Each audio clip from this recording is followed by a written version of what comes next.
Bolsonaro acaba de se tornar inelegível.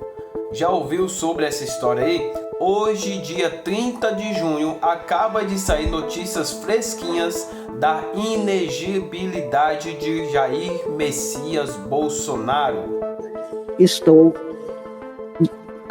anunciando a Vossa Excelência aos senhores ministros que eu estou acompanhando o ministro relator pela parcial procedência com a aplicação da sanção de inelegibilidade ao primeiro investigado, Jair Messias Bolsonaro, e declarando improcedente o pedido em relação ao segundo investigado, Walter Souza Braga Neto.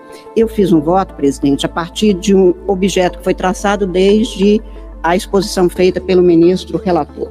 Bolsonaro fez aí um pronunciamento, tá bom, sobre o que está acontecendo, sobre os últimos acontecimentos e sobre a sua inegibilidade. Ele reconhece isso como uma apunhalada, tá bom?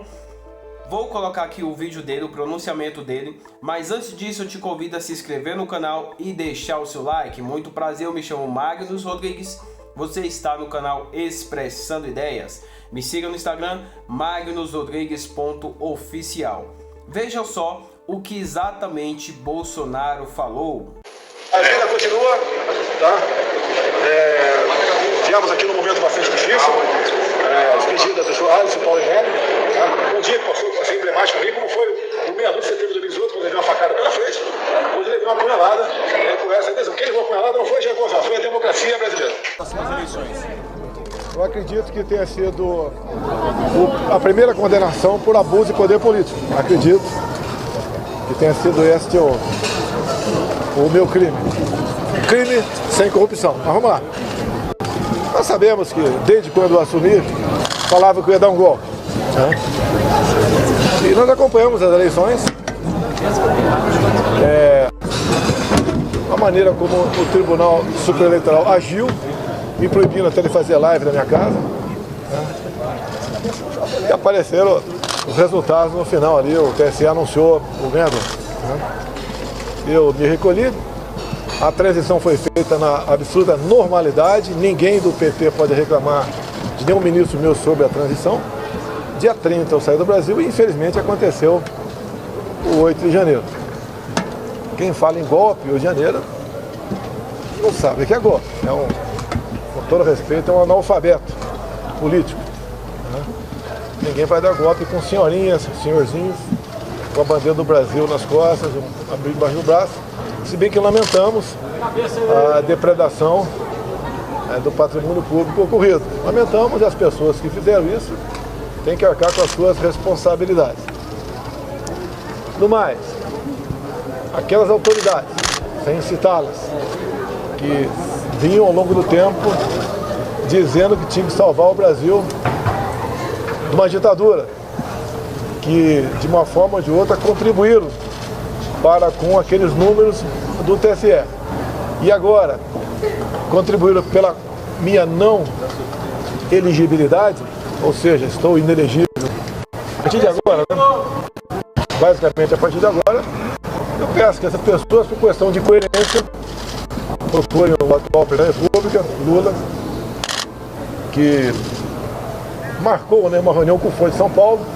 Eu não sei se todos estão presentes, mas que vão brindar com o Ortega, da Nicarágua, que prendeu todos os seus opositores, que prendeu padres, que expulsou freiras e persegue de forma brutal o seu povo. Então vamos brindar lá o Ortega, dada a grande vitória no dia de hoje. Procure também Díaz-Canel, de Cuba, que está previsto aqui no Brasil, não sei se veio, mas foi convidado pelo atual mandatário. E essas pessoas, né, vão aí brindar com o Díaz-Canel. Afinal de contas, Cuba é uma democracia, segundo eles. Também o Maduro, eu como presidente, estive em Roraima, vendo lá a chegada dos venezuelanos, em média 600 por dia.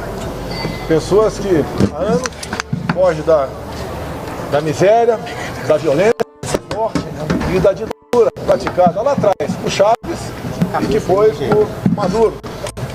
Vão se confraternizar com Maduro. É esse exemplo de democracia que as pessoas levaram, né, ao dia de hoje. E uma coisa muito importante, que eu não quero criticar a imprensa, mas a imprensa não tomou conhecimento do inquérito que foi aberto a mando da senhora Rosa Weber, então presidente do TSE, nos primeiros dias de novembro de 2018. E eu fui julgado pela reunião com os embaixadores e por ter comentado esse decreto. Lamentavelmente, nossa imprensa não se preocupou em tomar conhecimento que decreto é esse. Decreto não, inquérito. E deixar bem claro, o inquérito não foi concluído ainda. Então fui julgado por um inquérito que está há 5 anos para apurar possíveis irregularidades na eleição de 2018. Por que está fechado até hoje? Por que esse inquérito não foi concluído até hoje? Eu não posso ser julgado por algo que ainda não existe. As eleições de 2018 foram seguras ou não? Por que esse inquérito não foi concluído pela Polícia Federal? Que era um inquérito sem classificação sigilosa. Também fui julgado pelos atos de 8 de janeiro. Qual a minha participação nesses atos? Quem perdeu com aquilo? Também fui julgado pelos atos de 2 de dezembro, entre outros. No inquérito inicial lá atrás, que foi impetrado pelo PDT, na figura de Carlos Lupe, atualmente ele é também ministro de Lula, e me acusou do quê? De lutar pelo voto impresso. Só que Carlos Lupe, há aproximadamente 2 anos, deu uma declaração dizendo o quê? Sem eleições auditáveis, sem voto impresso, a fraude impera. Então o PDT, que sempre teve como bandeira o voto impresso, inclusive baseado em Leonel de Moura Brizola, no caso Proconsult, me acusou. Quando me acusa de querer transparência em eleições, no caso do voto impresso, deixe bem claro. Em 2017, Fernando Mitre estava na Band e perguntou qual projeto você sonha em aprovar enquanto deputado para deixar como legado seu. Eu falei, o voto impresso, que desde 2012 eu luto por isso. Foi aprovado o voto impresso pelo menos 3 vezes. Uma das vezes, a última, teve a minha participação junto ao relator, que foi o Rodrigo Maia. Foi vetado, derrubamos o veto e depois o Supremo disse que é inconstitucional, porque o voto impresso, segundo eles, a maioria deles, atentava contra a segurança das eleições. Eu quero um voto impresso, sempre lutei, como existe hoje no Paraguai. Qual país do mundo adota isso? Eu fui condenado no dia de hoje, por um direito meu de parlamentar lá atrás, defender os projetos que porventura tenha apresentado. Mais ainda, em 99, Zé Dirceu apresentou um projeto de lei nessa mesma linha, nessa mesma direção, e pegou uma declaração de alguém do TSE naquela época, dizendo, está lá na justificativa, José Dirceu, dizendo que poderia a eleição ser fraudada daquela forma que foi realizada em 98, que continua sendo semelhante hoje em dia. Isso é crime, abuso de poder político, por defender algo que sempre defendi enquanto parlamentar. E, curiosamente, né, para não querer encher a bola do Zé Dirceu, tão logo acabaram as eleições de 2002. Naquele ano, algumas seções do Brasil, ou muitas, do voto impresso, começou a se desinteressar pela possibilidade do voto impresso. E o PT hoje confia 100% nesse processo eleitoral. Você querer acrescentar camadas de segurança é crime na questão eleitoral. Me tirar de combate como Ortega, convidado aqui para o Folha de São Paulo, talvez esteja aqui em Brasília hoje, né? Onde o Ortega prendeu todos os seus opositores. Lá na Nicarágua precisa ter mais eleição por aclamação, o Ortega vai continuar sendo ditador. O que fizeram na Bolívia? Prenderam a senhora Janine Áñez, que assumiu a cadeira deixada pelo presidente lá atrás, Evo Morales, até fugiu para a Argentina. Depois, quando a turma do Evo retomou retomou a política na Bolívia, o que fizeram com a Janinenes? Aprenderam com a acusação. Abuso, atos antidemocráticos. São alguma coisa natural no ouvido do povo brasileiro? Atos antidemocráticos? Qual foi o ato antidemocrático dela? Segundo o pessoal que voltou ao poder, né, quando a Janine não disputou a eleição, mas a oposição ganhou, porque ela devia, tão logo assumiu o mandato lá atrás pela vacância, tivesse algum tempo depois, poucos meses, convocado eleições gerais. Estamos no caminho de uma ditadura, quer dizer, o caminho está bastante avançado numa ditadura, eleições sem confronto não é democracia. Quem seria oposição para esse atual mandatário que está aí em 2026? Não, no momento ainda não tem nome. Pode ser que apareça, mas não tem nome. Seria quase que um WO, ou poderiam, por aclamação, tá? Lá no TSE, continuar o mandato do Lula, afinal de contas, era um grande democrata. Um cara que esteve na cadeia por tanto tempo, condenado por 9 juízes, 3 instâncias, tirado da cadeia para disputar a presidência, e um massacre em cima de mim, por parte de algum setor da sociedade, e também um Tribunal Superior Eleitoral que trabalhou contra as minhas propostas. Eu fui proibido de mostrar a imagem do Lula defendendo aborto. Proibido mostrar a imagem do Lula dizendo que pode roubar um celular que é para tomar uma cervejinha. Proibido mostrar a imagem do Lula com o gorro do CPX, lá do Complexo Alemão do Rio de Janeiro.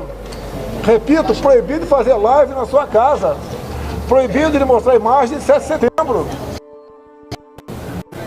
Os que trabalharam contra mim, hoje, que foi uma vitória da democracia contra um ditador que sou eu, que respeitei a Constituição, com muito gosto muitas vezes, mas respeitei a Constituição. Trabalhei dentro das 4 linhas. Parece que esse esforço todo não teve o seu devido valor reconhecido. Não queria que ninguém trabalhasse por mim, mas que não trabalhasse contra. Então hoje vivemos aqui uma inelegibilidade, não gostaria de me tornar inelegível. Tá? Na política, essa frase não é minha, né? Ninguém mata, ninguém morre. Espero que tentarem matar aqui em Juiz de Fora há pouco tempo. Deu uma facada na barriga e hoje deu uma facada nas costas com a inelegibilidade por abuso de poder político. Bolsonaro. Tem objetivo para responder abuso de poder político. Lembro que a chapa Dilma Temer foi a ação do PSDB chapa. Ela foi arquivada em 2017, exatamente porque outras provas, por exemplo, Caixa 2 e depoimentos delatórios para a questão da Lava Jato, tá? Não foram aceitas naquele processo. E o meu modificou a jurisprudência e me julgaram pelo conjunto da obra. A minha grande obra, ao longo de 4 anos, foi o quê? Mesmo com pandemia, com uma guerra, uma crise hídrica em 21, entregando o Brasil com os números melhores do que recebi em 2019. Tanta coisa feita pelo nosso governo, respeitando a todos. Inclusive, vocês nunca viram uma só proposta minha para censurar a imprensa. E hoje temos a proposta lá dentro do parlamento e gente de outro poder vai lá o tempo todo para tentar aprovar essa proposta. E pasmem, busque a minha medida provisória, a última que foi devolvida pelo Senado Federal, onde eu falava sobre liberdade de expressão. Copiei dispositivos da Constituição, copiei artigos da Constituição e é risível, foi devolvido. O que eu sempre exigi? O cumprimento da Constituição. Você combate a desinformação, sei lá o que for, fake news, com mais liberdade e não com censura. Quem é que vai censurar? Só vemos páginas da direita censuradas. Agora, de cima da Jovem Pan, quem eles não gostam, censuram. Pressionam o dono de jornais para demitir aquele profissional. Isso não é democracia, não existe democracia sem liberdade de expressão. Volto no inquérito 2018. A imprensa veja aquele 4 páginas que interessa. Se bem que depois que eu divulguei, passou a ter uma classificação sigilosa. Mas repito, fui condenado em cima do decreto que não foi concluído ainda pela Polícia Federal. 8 de janeiro também não foi concluído ainda. Estamos cada vez mais vendo coisas que aconteceram de 8 de janeiro que bem demonstra que não foi de gente dito da direita e nem do acampamento, como mesmo disse o senhor José Múcio, ministro da Defesa, onde ele diz que não houve uma figura central naquele episódio e não foi o pessoal que estava acampado que fez o quebra-quebra. Olha o que aconteceu sobre o 2 de dezembro, onde tivemos aquele quebra-quebra lá na região da sede da Polícia Federal. Entrou-se com o requerimento para pedir os nomes de quem estava sendo hospedado em hotéis de Brasília. Que de lá, segundo depoimento de um coronel da Polícia Militar do DF, aquela trama de foi feita em hotéis. E o comissão rejeitou buscar o nome de quem estava hospedado naqueles hotéis em Brasília. Parabéns à TV CNN, tá, que mostrou as imagens lá do general G. Dias, se confraternizando praticamente com os invasores, que mostrou a imagem de um colega de vocês, né? Eu respeito, mas que estava lá dentro da Reuters. E aí, o que vocês acham diante de tudo isso, diante de todos esses acontecimentos, tendo em vista aí que a ex-primeira-dama pretende também vir a presidente do Brasil, tá bom? Ou seja, Bolsonaro sai de cena, porém a sua esposa Michele Bolsonaro pode vir à presidência. E você, o que você acha disso? Você votaria na ex-primeira-dama Michele Bolsonaro? Deixa aí nos comentários a sua opinião sobre tudo isso, tá bom?